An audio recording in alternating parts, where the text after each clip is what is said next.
Hello everyone, welcome to my channel. आज हम पढ़ेंगे class 10th maths chapter quadratic equations की एक्सरसाइज 4.1। क्या करनी है? सॉल्व करनी है। ठीक है। सो एक्सरसाइज को सॉल्व करने से पहले आपको क्या है, आपको स्टैंडर्ड फॉर्म जो है क्वाड्रेटिक इक्वेशन की वो पता होनी चाहिए। वो क्या है? A x square plus b x equal a x square plus b x plus c is equal to 0। ठीक है। सो एक्सरसाइज 4.1 का सबसे पहले हम क्या देखते हैं? सबसे पहले क्वेश्चन नंबर 1 देखते हैं। क्वेश्चन नंबर 1 क्या कह रहा है? Check whether the following are quadratic equations. हमें ये चेक करना है कि ये जो हमें दी हुई हैं इक्वेशंस, ये क्वाड्रेटिक इक्वेशन है या फिर नहीं है। ठीक है। तो सबसे पहले क्वेश्चन नंबर 1 का फर्स्ट पार्ट क्या दे रखा है? x प्लस 1 का whole square is equal to 2x minus 3। यही है। देखो, x प्लस 1 का whole square is equal to 2 multiply by x minus 3। ठीक है। सॉल्व करते हैं। a प्लस बी का होल स्क्वायर वाली आइडेंटिटी लगेगी यहाँ पे। a प्लस बी का होल स्क्वायर क्या होता है? A square plus b square plus 2ab। ठीक है। जब भी आप प्रैक्टिस करो, जो आइडेंटिटी, जो फॉर्मूला जो भी लग रहा है, उसे क्या करना है? उसे हमेशा लिखना है, ताकि क्या हो? ताकि आपको याद हो। जितनी बार लिखोगे उतनी बार याद होगा। ठीक है। सो क्या आ जाएगा यहाँ पे? यहाँ पे आ जाएगा आपका एक्स स्क्वायर प्लस 1 का square 1 plus 2 multiply by x multiply by 1, यानी कि 2x। ये क्या हो जाएगा इधर? 2x minus 2 3 6। ठीक है। राइट हैंड साइड में 0 रखना है, इन सबको इधर लेकर आएंगे। X square plus 2x plus 1 minus 2x, और ये क्या हो जाएगा? Plus 6 is equal to 0। 2x से 2x गया, क्या आ जाएगा? X square plus 7 is equal to 0। क्या ये आपकी क्वाड्रेटिक इक्वेशन है या फिर नहीं? देखो, मैंने आपको क्या बताया? मैंने आपको बताया कि आपकी क्वाड्रेटिक इक्वेशन की जो स्टैंडर्ड फॉर्म है वो है a x square plus b x plus c is equal to 0। तो एक्स स्क्वायर होना कंपलसरी है। ठीक है। एक्स स्क्वायर होना कंपलसरी है, तो ये आपकी क्वाड्रेटिक इक्वेशन है। अब हम ये देख लेते हैं कि यहाँ पे ए बी सी की वैल्यू क्या क्या है। इस सेम इक्वेशन को हम ऐसे लिख सकते हैं, 1x square plus 0x plus 7 is equal to 0। यही है। A x square plus b x plus c is equal to 0। तो यहाँ पे आपकी ए की वैल्यू 1 है, बी की वैल्यू आपकी 0 है, और सी की वैल्यू क्या है? आपकी 7 है।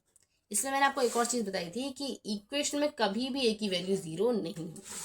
यहाँ पर बी की वैल्यू 0 है। ठीक है, कोई दिक्कत नहीं है। ए की वैल्यू तो 1 है ना, हमें तो मेनली फोकस ए की वैल्यू पे करना था।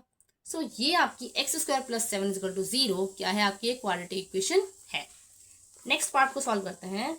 नेक्स्ट क्या है आपका? नेक्स्ट है आपका एक्स स्क्वायर माइनस 2x। क्या है?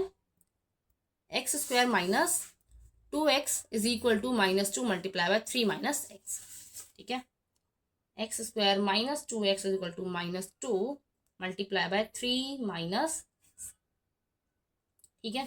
स्टार्ट करते हैं। X square minus 2x as it is आ जाएगा। सॉल्व करेंगे, -2 को 3 से मल्टीप्लाई करेंगे -6, माइनस को -2 को -x से मल्टीप्लाई करेंगे, प्लस हो जाएगा और ये 2x आ जाएगा। ठीक है। राइट हैंड साइड में 0 रखना है, तो सबको क्या करना पड़ेगा? इधर लाना पड़ेगा। X square minus 2x plus 6 minus 2x is equal to 0। ठीक है। -6 इधर आके प्लस हो गया और 2x इधर आके माइनस हो गया। तो ये क्या हो जाएगा आपका? X square -2x minus 4x plus 6 is equal to 0। और ये भी क्या है? ये आपकी क्वाड्रेटिक इक्वेशन है। थर्ड पार्ट क्या है? थर्ड पार्ट है आपका x minus 2 multiply by x plus 1 is equal to x minus 1 multiply by x plus 3। Note कर देते हैं सबसे पहले। x minus 2 multiply by x plus 1 is equal to x minus 1 multiply by x plus 3। ठीक है। x minus 2 multiply by x plus 1 is equal to x minus 1 multiply by x plus 3। Solve करेंगे सबसे पहले इस वाले part को। x इससे multiply होगा तो x square plus x minus 2x और -2। ठीक है। जैसे x को x से मल्टीप्लाई किया, एक्स स्क्वायर आ गया, x को 1 से करेंगे x आ जाएगा, -2 को x से करेंगे -2x, -2 को 1 से करेंगे -2 आ जाएगा। इधर क्या आएगा? X square plus 3x minus x और -3। एक्स स्क्वायर 3x -1 से करेंगे x तो -x, और ये -1 को 3 से करेंगे -3। दोनों को सॉल्व करते हैं। क्या होगा? ये आपका एक्स स्क्वायर -2x में से 1x गया, -2 और 1 साइन डिफरेंट है, प्लस माइनस -1 होगा, यानी कि हमें क्या करना पड़ेगा? दोनों में से एक को, मतलब दोनों को क्या करेंगे? हम सब्ट्रैक्ट करेंगे। साइन किसका आएगा, बड़े नंबर का, तो -2x में से x गया तो यहाँ पाएगा -x - 2। यहाँ क्या है, x स्क्वायर प्लस 3x में से 1x गया, 2x - 3। इन सबको इधर लेकर आएंगे, x square -x - 2, x square इधर -x स्क्वायर हो जाएगा, प्लस 2x - 2x और ये प्लस 3 = 0। ध्यान से देखो, x स्क्वायर से x स्क्वायर गया तो यहाँ पे कोई x स्क्वायर वाली टर्म ही नहीं बची, तो क्या होगा, ये क्वाड्रेटिक इक्वेशन नहीं है। ठीक है, लेकिन फिर भी हम क्या करेंगे, आगे सॉल्व करेंगे। तो ये क्या हो जाएगा आपका -2x और -x, तो -3x और 3 में से 2 गया +1। ठीक है, = 0। क्या हो जाएगा, अगर हम इसको दोनों साइड -1 से मल्टीप्लाई करें तो ये होगी आपकी 3x - 1 = 0, यानी कि ये इक्वेशन आपकी क्वाड्रेटिक इक्वेशन नहीं है। नेक्स्ट फोर्थ पार्ट को सॉल्व करते हैं। फोर्थ पार्ट क्या दिया है आपका, फोर्थ पार्ट है x - 3 × 2x + 1 = x + 5। x - 3 × 2x + 1 = x + 5। ठीक है, सॉल्व करते हैं। x सबसे पहले मल्टीप्लाई करेंगे तो क्या हो जाएगा, 2x square plus x -3 × 2 = 6, 6x और ये -3। ठीक है, x से मल्टीप्लाई किया, 2x स्क्वायर आ गया, प्लस x -3 से करेंगे 3 × 2 = 6, -6x और ये -3 = में x स्क्वायर प्लस 5x। ठीक है, इधर लेकर आएंगे। सबसे पहले 2x स्क्वायर है, x में -6x, एक x में और है, मतलब 1x - 6x, तो क्या हो जाएगा -5x - 3 x स्क्वायर, यहाँ इधर आ जाएगा -x स्क्वायर और ये -5x = 0। 2x स्क्वायर में से 1x स्क्वायर गया तो क्या बचा, 1x स्क्वायर -5x - 5x, तो हो जाएगा आपका -10x और -3 = 0। ये क्या है, ये आपकी क्वाड्रेटिक इक्वेशन है। क्योंकि क्या पार्ट को सॉल्व करते हैं। ठीक है, क्या हो जाएगा, ये होगा आपका 2x स्क्वायर। ठीक है, 2x से सबसे पहले मल्टीप्लाई करेंगे, 2x स्क्वायर -3 × 2 = 6x -x + 3। ठीक है, 2x स्क्वायर, उसके बाद 2x को -3 से करेंगे -6x, -1 को x से करेंगे -x, -1 × -3 3 = x square -x + 5x और -5। ठीक है, x स्क्वायर -x + 5x और ये -5। क्या हो जाएगा, यहाँ आ जाएगा 2x square -6x - 1 -7x + 3 = x square -6x और +5x, तो क्या हो जाएगा 4x। ठीक है, 5 में से 1 गया 4, 4x - 5। इन सबको इस तरफ लेकर आते हैं, क्या हो जाएगा 2x square -7x + 3 -x square -4x। ठीक है, +5 = 0। सो 2x स्क्वायर में से 1x स्क्वायर गया, क्या बचा x स्क्वायर, -7x - 4x क्या है 7 और 4 11x - 11x, 5 और 3 8 + 8 = 0। तो ये क्या बन गया, ये भी आपकी क्या है, क्वाड्रेटिक इक्वेशन है।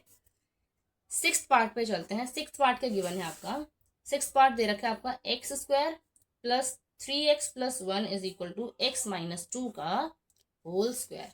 क्या दे रखा है, x square plus 3x + 1 = x - 2 का होल स्क्वायर। कौन सी आइडेंटिटी लगेगी, a - b का होल स्क्वायर। क्या होता है, a square plus b square -2ab, यही होती है। ठीक है, अब नोट करते हैं, x स्क्वायर प्लस 3x + 1, इसका क्या आ जाएगा, ये आ जाएगी आपकी x स्क्वायर प्लस 2 का स्क्वायर क्या होगा 4 -2 × x × 2, तो यानी कि ये हो जाएगी आपकी क्या 4x। ठीक है, क्या हो जाएगी 4x। अब क्या करेंगे, सेम चीज 3 मतलब RHS वालों को इधर लेकर आएंगे, x स्क्वायर का -x स्क्वायर हो जाएगा, 4 का -4 और +4 -4x का +4x। x स्क्वायर से x स्क्वायर गया, अब x स्क्वायर ही नहीं बचा, तो ये क्या है आपकी क्वाड्रेटिक इक्वेशन नहीं है, लेकिन आगे तो सॉल्व करना है। सो 3x और 4x 7x -4 + 1 -3 = 0। ये आपकी क्वाड्रेटिक इक्वेशन नहीं है, क्योंकि इसमें x स्क्वायर वाली टर्म ही नहीं है। ठीक है, नेक्स्ट पार्ट को सॉल्व करते हैं फटाफट। अब आ गया आपका part number 7th। 7th part क्या है, ये रहा। एक्स प्लस टू का whole cube is equal to 2x multiply by x square minus 1। X plus two का whole cube is equal to 2x x square minus 1। ठीक है, हाँ, कौन सी आइडेंटिटी लगेगी? ए प्लस बी का होल क्यूब क्या होता है? A cube plus 3a square b plus 3ab square plus b का क्यूब। ठीक है, इस आइडेंटिटी को फटाफट से इसमें लगाकर और आंसर लिखेंगे। क्या आएगा आपका answer? X cube plus 3a का स्क्वायर, ए क्या है? एक्स स्क्वायर हो जाएगा, एक्स तो ए है, प्लस 2, उसके बाद 3a क्या है? एक्स, बी का स्क्वायर यानी कि 2 का स्क्वायर प्लस 2 का क्यूब। ठीक है, पहले इस वाले पार्ट को लिख लेते हैं direct. X cube plus 3 multiply by 2 6x square plus 2 का स्क्वायर क्या होता है? 4 3 ज़ा 12x प्लस 8। ठीक है, एक्स क्यूब प्लस 3 2 ज़ा 6x स्क्वायर प्लस 2 का स्क्वायर 4 3 ज़ा 12x और 2 का क्यूब क्या होता है? 8। ये RHS में क्या था हमारे पास? 2x और एक्स स्क्वायर माइनस 1। तो x cube plus 6x square plus 12x plus 8, 2x को मल्टीप्लाई करेंगे क्या हो जाएगा? 2x का क्यूब मतलब 2x क्यूब। ठीक है, माइनस 2x। इन सबको अब क्या करते हैं? इधर लेके आते हैं। ठीक है, x cube plus 6x square plus 12x plus 8 minus 2x cube और ये plus 2x is equal to 0। X cube और माइनस 2x क्यूब है, क्या बचेगा? Minus x cube. साफ दिख रहा है एक्स क्यूब तो कहीं जा ही नहीं रहा, तो यानी कि क्वाड्रेटिक इक्वेशन नहीं होगी। लेकिन आगे तो सॉल्व करना पड़ेगा। क्या बचेगा? 6x स्क्वायर, ये हो गया 12x और 2x क्या होगा? 14x plus 8 is equal to 0। ये आपकी क्वाड्रेटिक इक्वेशन नहीं है क्योंकि इसमें एक्स क्यूब आ रहा है। क्वाड्रेटिक इक्वेशन का मतलब है कि एक्स स्क्वायर हाईएस्ट होनी चाहिए पावर, मतलब x square in the sense कि पूरे उसमें क्या है? पूरी इक्वेशन एक ही वेरिएबल में एक्स में है, हाईएस्ट पावर 2 होनी चाहिए। यहाँ पे तो हाईएस्ट पावर 3 है, तो ये क्वाड्रेटिक इक्वेशन नहीं है। अब चलते हैं इसके 8th पार्ट और लास्ट पार्ट की तरफ। क्या है? X cube minus 4x square minus x plus 1 is equal to x minus 2 का होल क्यूब। ठीक है, x cube minus 4x square minus x plus 1 is equal to x minus 2 का whole cube. ठीक है, अब क्या आएगा? एक्स क्यूब, इसमें आइडेंटिटी लगेगी आपकी ए माइनस बी का क्यूब। वो क्या होती है? A cube minus 3a square b plus 3ab square और माइनस बी क्यूब। ठीक है, इसको अब हम यहाँ पर लिखेंगे। ठीक है, और क्या करेंगे? आगे सॉल्व करेंगे।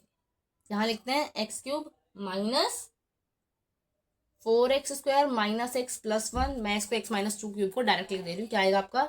एक्स माइनस 2 क्यूब का होल क्यूब आएगा आपका x cube minus 6x square plus 12x minus 8। ठीक है, इसको इधर ले आते हैं। ये क्या हो जाएगा? X cube minus 4x square minus x plus 1। RHS को सबको इधर ले आओ। माइनस एक्स क्यूब हो जाएगा minus 6x square plus 6x square हो जाएगा, ये 12x और ये प्लस 8 इज इक्वल टू 0। ठीक है, RHS वालों को जब आप इधर लेकर आओगे LHS की साइड तो उनका साइन चेंज हो जाएगा। एक्स क्यूब का माइनस एक्स हो गया, माइनस 6 का प्लस 6 प्लस 12 माइनस 12 माइनस 8। ये एक्स क्यूब से एक्स क्यूब गया, वेरी गुड। 6x स्क्वायर है माइनस 4x स्क्वायर है, 6 में से माइनस 4 गया, क्या बचा आपका? 2x square. ठीक है, माइनस एक्स माइनस 12x, ये हो गया आपका माइनस 13x और 1 और 8 प्लस 9 इज इक्वल टू 0। ये है आपकी क्वाड्रेटिक इक्वेशन। चलते हैं नेक्स्ट क्वेश्चन पे, क्वेश्चन नंबर 2। ठीक है, क्वेश्चन नंबर क्या है? क्वेश्चन नंबर है आपका 2 है। ठीक है, क्वेश्चन नंबर 2 का फर्स्ट पार्ट क्या कहता है? देखो, सबसे पहले देखते हैं क्वेश्चन नंबर 2 क्या कह रहा है। क्वेश्चन नंबर 2 कह रहा है represent the following situations in the form of quadratic equation. हमें इन सिचुएशंस को इक्वेशन में क्या करना है? इक्वेशन में इनको क्या करना है? इक्वेशन बनानी है। फर्स्ट पार्ट को देखते हैं। फर्स्ट पार्ट क्या कह रहा है? Area of a rectangular plot.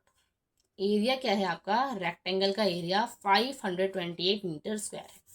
Rectangle के एरिया का फॉर्मूला पता होगा आपको। एरिया का फॉर्मूला क्या होता है? एरिया का फॉर्मूला होता है लेंथ इंटू ब्रेथ। इसका रेक्टेंगल का length of the plot is one, अब देखो इन्होंने साफ साफ बता दिया कि लेंथ है वो किस मीटर्स में, ठीक है। तुम्हें पता है कि अगर एरिया मीटर्स में है तो हम लेंथ और ब्रेथ को भी मीटर्स में ही होना चाहिए, ठीक है। या फिर इसको दूसरी तरफ से क्या बोल सकते हैं कि लेंथ और ब्रेथ अगर आपकी मीटर्स में तो एरिया भी आपका मीटर्स में आएगा। अब length of the plot is one more than twice its breath, ठीक है। जो आपकी लेंथ है प्लॉट की वो क्या है, length of the plot is one more than twice of breadth, ठीक है। लेंथ क्या है आपकी, length of the plot is one more than twice its breadth. तो हम मान लेते हैं जो आपकी ब्रेथ है वो क्या है, ब्रेथ आपकी एक्स है। अगर ब्रेथ एक्स है आपकी, ब्रेथ क्या है, ब्रेथ अगर एक्स है तो हमारे पास लेंथ क्या हो जाएगी, 2x+1, ठीक है। तो हमें मिल गई ब्रेथ भी मिल गई हमें और हमें लेंथ भी मिल गई 2x+1। अब क्या करेंगे, हम डायरेक्ट फॉर्मूला लगाएंगे। एरिया का फॉर्मूला क्या होता है, लेंथ जो रेक्टेंगल का एरिया होता है उसका फॉर्मूला क्या होता है, लेंथ इंटू ब्रेथ। एरिया क्या दे रखा है, एरिया दे रखा है 528 मीटर स्क्वायर और लेंथ क्या है 2x+1 और ब्रेथ क्या है x, ठीक है। इसको क्या करते हैं, इस साइड तरफ से लिखते हैं 2x+1 = 528, ठीक है। ये क्या हो जाएगा, ये हो जाएगा आपका 2x² + x = 528। क्वाड्रेटिक इक्वेशन में लिखना है तो हमें क्या करना है, उसकी स्टैंडर्ड फॉर्म में लिखना है, यानी कि ये होगा आपका 2x² + x - 528 = 0। ये हो गई आपकी क्या, फर्स्ट प्रॉब्लम को हमने क्वाड्रेटिक इक्वेशन की फॉर्म में लिख दिया है, ठीक है। अब चलते हैं इसके नेक्स्ट पार्ट पे, इस पर चलते हैं नेक्स्ट पार्ट पे। नेक्स्ट पार्ट है आपका product of two consecutive positive integer. Product of two consecutive positive integer is 306। We need to find the integers. Two consecutive positive integers का मतलब होता है कि सबसे पहले तो लिख ही लेते हैं, प्रोडक्ट क्या दे रखा है, प्रोडक्ट दे रखा है 306। To consecutive integers, consecutive integers का मतलब है कि मान लो अगर आपका फर्स्ट इंटीजर x है तो आपका जो सेकेंड इंटीजर होगा वो क्या होगा, वो होगा आपका फर्स्ट इंटीजर +1, यानी कि x+1 होगा, ठीक है। कंसेक्यूटिव इंटीजर्स का मतलब है कि आगे पीछे से 2 3 हो गया, 4 5 हो गया, 6 7 हो गया, 8 9 हो गया और 13 14 हो गया, ये क्या कंसेक्यूटिव होते हैं, यानी कि एक के बाद एक जो आ रहे हैं। तो अगर आपका पहला इंटीजर को मैं x मान रही हूँ तो दूसरा इंटीजर क्या होगा, +1, यानी कि x+1। और हमें क्या बोला गया, इनका प्रोडक्ट क्या है 306, तो यानी कि x+1 पहला इंटीजर, दूसरा इंटीजर, प्रोडक्ट क्या है होगा 306, क्या हो जाएगा x² + x = 306। इधर लेकर आएंगे तो ये हो जाएगा आपका x² + x - 306 = 0। बन गई आपकी क्वाड्रेटिक इक्वेशन। नेक्स्ट पार्ट में चलते हैं, थर्ड पार्ट, ठीक है। थर्ड पार्ट क्या है, थर्ड पार्ट है आपका Rohan's mother is 26 years older than him. Older than him मतलब अगर रोहन की एज x है मान लो तो उसकी मदर की एज क्या होगी, x + 26, ठीक है।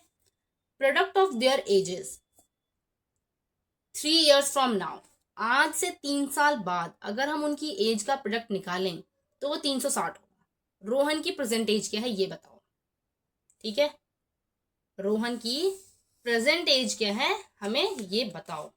अच्छा एक सेकेंड ना, इसमें हमें सॉल्यूशन भी निकालना है क्या, नहीं इसमें हमें सॉल्यूशन नहीं निकालना है, ठीक है। क्योंकि क्वेश्चन में हमें दे रखा है कि हमें सिर्फ इक्वेशन देनी है, यहाँ पर सिचुएशन कह रही है कि मेरे को निकाल के तो समय लेना देना नहीं है। ऊपर तो क्वेश्चन में बोल दिया कि हमें सिर्फ इक्वेशन बना के देनी है, ठीक है। तो इक्वेशन बनाते हैं हम थर्ड पार्ट की। क्या क्या गिवन है हमें गिवन है, सबसे पहले हम क्या करेंगे, लेट करेंगे कि हमें रोहन की प्रेजेंट एज निकालनी है तो हम उसी को लेट करते हैं। Let Rohan's present age be x। मान लेते हैं कि रोहन की अभी जो एज है वो x है। क्या बोला, जो रोहन की मदर है, रोहन्स मदर एज क्या होगी, रोहन की मदर की एज 26 क्या है वो 26 ओल्डर देन हिम, यानी कि अगर रोहन की एज x है तो उसकी जो मदर है उनकी एज क्या होगी x + 26, ठीक है। ये इक्वेशन है अभी की। अगर रोहन की एज x है तो उसकी मम्मी की एज क्या है x + 26। फिर उसके बाद हमसे बोला गया आफ्टर 3 ईयर्स, कितने साल बाद? 3 साल बाद। तो 3 साल बाद क्या होगा? ऑब्वियसली बात है, दोनों की एज में क्या होगा? 3-3 साल हम ऐड करेंगे। 3 साल बाद रोहन की एज हो जाएगी x+3, और उसकी मदर की जो एज अभी है उसमें भी हम क्या कर देंगे? 3 ऐड कर देंगे। ठीक है, फिर कह रहे हैं कि 3 साल बाद जो उनकी एज का प्रोडक्ट होगा, यानी कि अगर हम इनको मल्टीप्लाई करेंगे तो हमारे पास जो आंसर आएगा वो आएगा 360। ठीक है, अब क्या है? x, अब हम इनका प्रोडक्ट निकालते हैं। x+3 multiply bye x+26+3। अच्छा एक सेकेंड ना, पहले हम इसकी मदर की एज जो हमें दी गई है उसको सॉल्व करते हैं थोड़ा सा। अगर रोहन की एज x है, ठीक है, अगर रोहन की एज क्या है? x है, तो उसकी मदर की एज क्या है? 26 ओल्डर देन हिम, यानी कि x+26 हो गई। 3 साल बाद दोनों की एज में क्या होगी? 3-3 साल बढ़ेगी, तो रोहन की एज 3 साल बाद क्या हो जाएगी? x+3, और रोहन की मदर की एज क्या हो जाएगी? x+26+3। तो ये हो गया आपका x+26+3, यानी कि x+29। 3 साल बाद रोहन की मदर की एज होगी x+29। इन दोनों का प्रोडक्ट किसके इक्वल है? 360 के इक्वल। सॉल्व करते हैं। x+3 multiply by x+29 is equal to 360। Solve करेंगे क्या आएगा? x² plus 29x plus 3x plus 29 को हमें 3 से मल्टीप्लाई करना है। क्या आएगा आंसर? 3 9 जा 27 होता है, 3 9 जा 27, 3 2 जा 6 प्लस 2 8। ठीक है, 87 इज इक्वल टू 360। तो ये हो गया आपका x²। 29 प्लस 3 कितना होगा? 29 प्लस 3 होगा आपका ये 32। 32x plus 87 minus 360 is equal to 0। x² plus 32x, 360 में से क्या करना है हमें? 87 माइनस करना है। ठीक है, सॉल्व करते हैं फटाफट से। 6 में ये हो जाएगा आपका 5, 10 में से 7 गया 3, और ये हो गया आपका 15 में से 8 गया 7 2। ठीक है,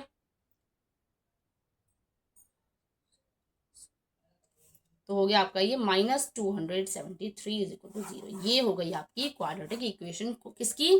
प्रॉब्लम नंबर 3, यानी कि जो आपकी सिचुएशन 3 दी है उसकी। इसको एक बार दोबारा देख लेते हैं, क्योंकि ये एज के ऊपर है। इसमें क्या बोला गया कि रोहन की जो मम्मी की एज है वो क्या? 26 ज्यादा है।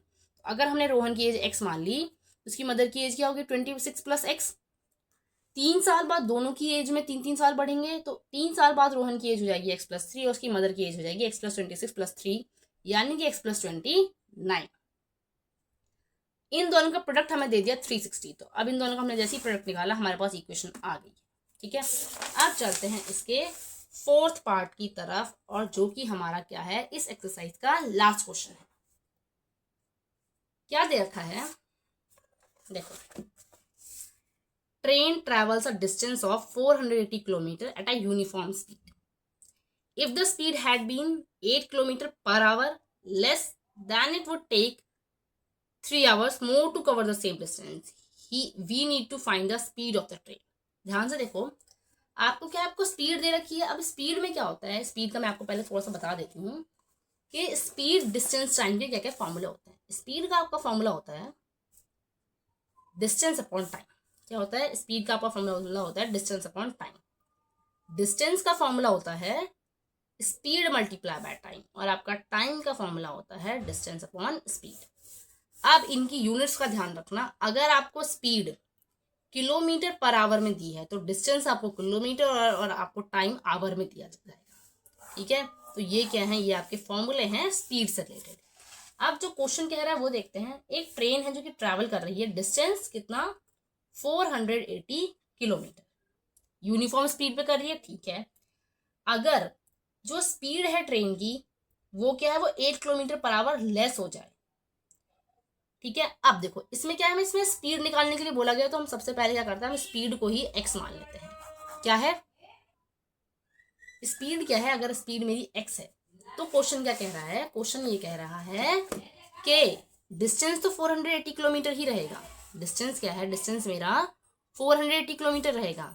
अगर मैं स्पीड को 8 किलोमीटर पर आवर लेस कर देती हूँ, ठीक है, अगर मैं क्या करूं? अगर मैं अपनी स्पीड को 8 किलोमीटर पर आवर क्या कर दूं? कम कर दूं, तो मुझे जो टाइम लगेगा वो मुझे लगेगा 3 hours मोर। ठीक है, 3 hours क्या लगेंगे? ज्यादा लगेंगे। ठीक है, तो हमने क्या देखा, हमने पहले क्वेश्चन से ये समझ लिया कि अभी मेरे पास डिस्टेंस क्या है, 480 किलोमीटर है। स्पीड जो है उसको अगर मैं 8 किलोमीटर कम कर दूं तो मुझे 3 घंटे ज्यादा लगेंगे, ये बताया है अभी। सबसे पहले इन चीजों को ना निकाल लेते हैं। ठीक है, पहली सिचुएशन ये है जिसमें आपका ये है और दूसरी सिचुएशन आपकी ये है, डिस्टेंस दोनों में सेम है। ठीक है, तो हम दोनों सिचुएशंस को लिख लेते हैं। आपकी फर्स्ट सिचुएशन में क्या है, आप हमने क्योंकि हमें स्पीड निकालनी है तो हमने स्पीड मान ली x, डिस्टेंस हमारा 480 किलोमीटर ही है। ठीक है, उसके बाद सेकेंड सिचुएशन में क्या बोला जा रहा है, सेकेंड सिचुएशन को बाद में देखते हैं, सबसे पहले ना फर्स्ट वाली का टाइम निकालते हैं। टाइम का फॉर्मूला मैंने आपको अभी बताया ऊपर, टाइम का फॉर्मूला क्या होगा, डिस्टेंस अपॉन स्पीड। तो अगर मेरा डिस्टेंस क्या हो जाएगा, टाइम का फॉर्मूला हो जाएगा आपका डिस्टेंस अपॉन स्पीड, यानी कि 480 बाय एक्स। क्या हो जाएगा, 480 बाय एक्स, ये हो गया मेरा टाइम।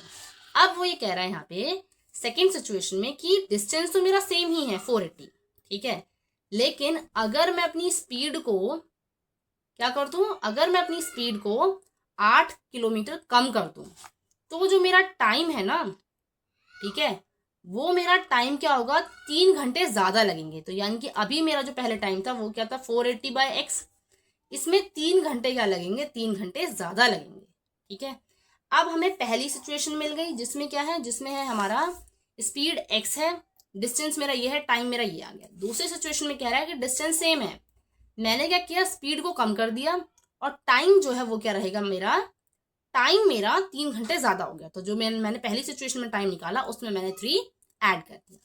अब क्योंकि डिस्टेंस सेम है तो हम क्या करेंगे, हम यहाँ पे डिस्टेंस का फॉर्मूला लगाएंगे। डिस्टेंस का फॉर्मूला क्या होता है, स्पीड मल्टीप्लाई बाय टाइम। क्या होता है, speed multiply by time. Distance क्या है मेरा 480, स्पीड क्या है मेरी x माइनस 8, और टाइम क्या है मेरा, टाइम है 480 अपॉन में x प्लस 3। ठीक है, ये बन गई मेरी इक्वेशन। सेकेंड सिचुएशन में क्या था, 480 डिस्टेंस, स्पीड मेरी x माइनस 8, टाइम मेरा 480 बाय x प्लस 3, और डिस्टेंस क्या होगा, स्पीड मल्टीप्लाई बाय टाइम। मैंने इसी इक्वेशन को यहाँ पे क्या क्या लिख दिया। अब हम इसको आगे सॉल्व करेंगे। क्या आ रहा था, distance is equal to speed multiply by time. Distance है मेरा 480, स्पीड है क्या, x माइनस 8, और यहाँ पे टाइम क्या है 480 अपॉन में x प्लस 3। क्या हो जाएगा, x माइनस 8 रहेगा, ये एलसीएम लेंगे 480 प्लस 3x अपॉन में x। ठीक है, अब क्या होगा, ये वाला x उधर से जाएगा क्योंकि हम यहाँ पे क्या करेंगे, यहाँ पे हम मल्टीप्लाई करेंगे। ठीक है, तो ये हो जाएगा आपका 480x is equal to x minus 8 multiply by 480 plus 3x। ठीक है, अब x से मल्टीप्लाई करेंगे तो ये हो गया आपका 480x। ठीक है, x को इससे मल्टीप्लाई करेंगे तो प्लस 3x स्क्वायर माइनस 8 को 48 से 480 से मल्टीप्लाई करो तो ये आपका 0, 8 8 क्या होता है 64, 8 4 32 प्लस 6 38। ठीक है, हाँ, तो ये हो गया आपका 3840 माइनस 8 को 3x से मल्टीप्लाई करेंगे तो हो जाएगा 8 से 24 यानी कि माइनस 24x। अब इस इक्वेशन को अगर आप ध्यान से देखो तो इस इक्वेशन को हम क्या है, ऐसे लिखते हैं 48x plus 3x square minus 3840 minus 24x is equal to 480x। इसको इधर ले आते हैं, क्या हो जाएगा 480x plus 3x square minus 3840 minus 24x minus 480x is equal to 0। 480x से 480x गया, क्या बच रहा है 3x square minus 24x minus 3840 is equal to 0। क्या बच रहा है, आपका आ रहा है 3x square minus 24x is equal to 3840। ये क्या बन गई, ये आपकी बन गई क्वाड्रेटिक इक्वेशन। क्या बन गई आपकी, ये बन गई है आपकी क्वाड्रेटिक इक्वेशन। ठीक है, अब 3x square minus 24x minus 3840। अब हम क्या करेंगे, इसमें को हम क्या करते हैं 3 से डिवाइड करते हैं। एक्स स्क्वायर माइनस 3 8 24 और इसको करेंगे तो क्या आ जाएगा 3 1 3, 3 2 6, 3 8 24 और 0। तो ये बन गई आपकी फाइनल इक्वेशन।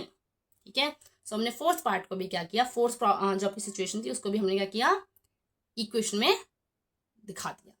इसको एक बार दोबारा रिवाइज कर लेते हैं। इसमें क्या है, मैं आपको बताया, स्पीड का फॉर्मूला होता है आपका डिस्टेंस अपॉन टाइम, डिस्टेंस का फॉर्मूला होता है speed multiply by time, time का फॉर्मूला होता है डिस्टेंस अपॉन स्पीड। अगर आपकी स्पीड किलोमीटर पर आवर में दी है तो डिस्टेंस किलोमीटर में रहेगा, टाइम आवर में रहेगा। ठीक है, अब हमें क्या बोला गया, हमें बोला गया कि आपकी क्या है, आपका डिस्टेंस 480 किलोमीटर है, और फिर हमें बोला गया कि अगर आपकी स्पीड को मैं एक्स माइनस मतलब 8 कम कर दूं, 8 किलोमीटर पर आवर कम कर दूं, और तो फिर उस केस में टाइम क्या लगेगा, टाइम आपका 3 घंटे ज्यादा लगेगा। यानी कि कुल मिला के यहाँ पे 2 सिचुएशन दी। पहली सिचुएशन में उन्होंने मैं बोला कि डिस्टेंस आपका 480 किलोमीटर है, दूसरी में भी 400 किलोमीटर है, यानी कि डिस्टेंस आपका सेम है। बट पहले केस में क्या है, हमने मान ली स्पीड एक्स है, अब स्पीड एक्स थी, डिस्टेंस 480 किलोमीटर था, अब हमने टाइम का फॉर्मूला निकाला, मतलब टाइम निकाला, तो क्या आ गया 480 बाय एक्स। अब दूसरी सिचुएशन में क्या बोल दिया कि डिस्टेंस आपका सेम रहेगा, बट अगर मैं स्पीड को 8 किलोमीटर पर आवर कम कर दूं तो जो मेरा टाइम लगेगा ना, वो मेरा 3 घंटे ज्यादा लगेगा। तो मैंने पहली सिचुएशन से टाइम निकाला, उसमें 3 ऐड कर दिया। अब मैं इसका यूज करके मैंने क्या किया, फॉर्मूला लगाया, डिस्टेंस क्या है, स्पीड मल्टीप्लाई बाय टाइम। यहां से मैंने क्या की, पूरी इक्वेशन ये सॉल्व करी। ठीक है, और उसके बाद आपकी फाइनल इक्वेशन ये आ गई। ठीक है, अब बात ये कि हमने फर्स्ट इक्वेशन को भी तो यूज कर सकते, फर्स्ट इक्वेशन को हम यूज इसलिए नहीं कर सकते थे क्योंकि हमें मेनली चीजें तो यहाँ पर दी हैं कि स्पीड आपकी कम हो जाएगी करने पर, टाइम आपका बढ़ेगा, इसीलिए हमने ये वाला पार्ट यूज किया। ठीक है, तो आई होप आपको सारे क्वेश्चन समझ में आए होंगे। ठीक है, वीडियो अगर अच्छी लगी हो तो लाइक करें, शेयर करें, सब्सक्राइब करें। ठीक है, मिलते हैं नेक्स्ट वीडियो में, और अगर आपका कोई भी डाउट है तो क्या करना है, कमेंट में आपको बताना है। उसके बाद आपको क्या करनी है, बहुत ज़्यादा प्रैक्टिस करनी है, तभी आप इस तरीके के सारे क्वेश्चन क्या कर पाएंगे, सॉल्व कर पाएंगे। ठीक है, thank you, thanks for watching. Video को लाइक करो, शेयर करो, सब्सक्राइब करो।